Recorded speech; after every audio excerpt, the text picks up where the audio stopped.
And therefore they could be used for storing water during the winter as a water reserve during summer. This was the first option. Farmers were not happy because they didn't see a huge lake, but many small lakes, not really convincing solution. Another option was to try to optimize the irrigation, and we did a lot, you see, flood irrigation, sprinkler irrigation. But when we tried to convince farmers to use sprinkler irrigation, they protested because they were not convinced by sprinkler irrigation. So an experimentation was made. We selected 4 farms where we convinced the farmer to use they selected. I just watched, I didn't participate in this experiment.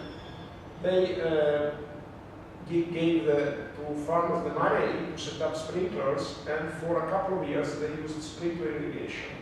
And they noticed that the amount of grass that was produced was not changing, but the water use was reduced 40%. But still the farmers said, I'm not convinced that the quality of the milk and therefore the cheese is preserved. So they make another experiment.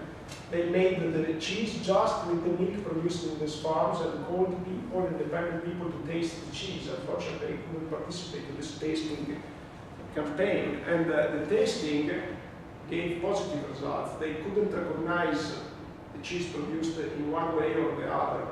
But still, the farmers didn't like very much this action. Another action that was set out, which was successful, is to set up a website. It's called Irrinet, where farmers subscribe, and the website uses a water balance model to take into account weather prediction, type of crop, and period of the year, to suggest to farmers the amount of irrigation to release in the next days.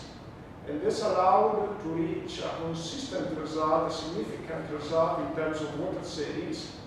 And farmers were very much happy because they could save money, because they pay for water.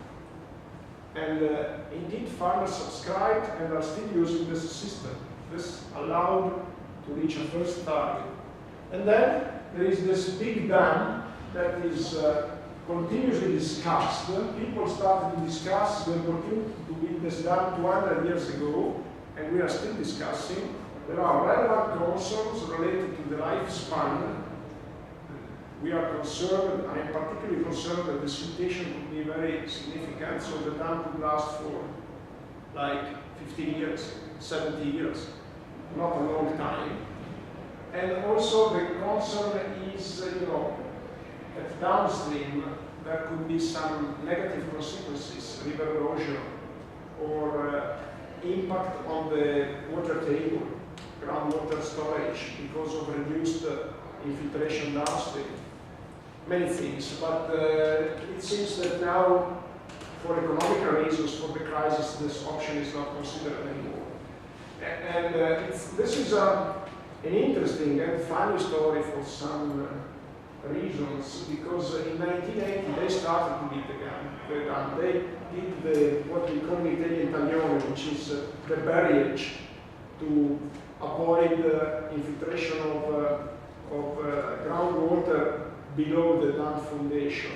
They did already the staglione, the barrage, and then they were stopped by the Green Party with a motivation that was indeed, we say in Italian, a pretesto, it was pretextus, because they said that probably the wildlife would have been damaged by the dam, and it was really a motivation that was not really founded, but I think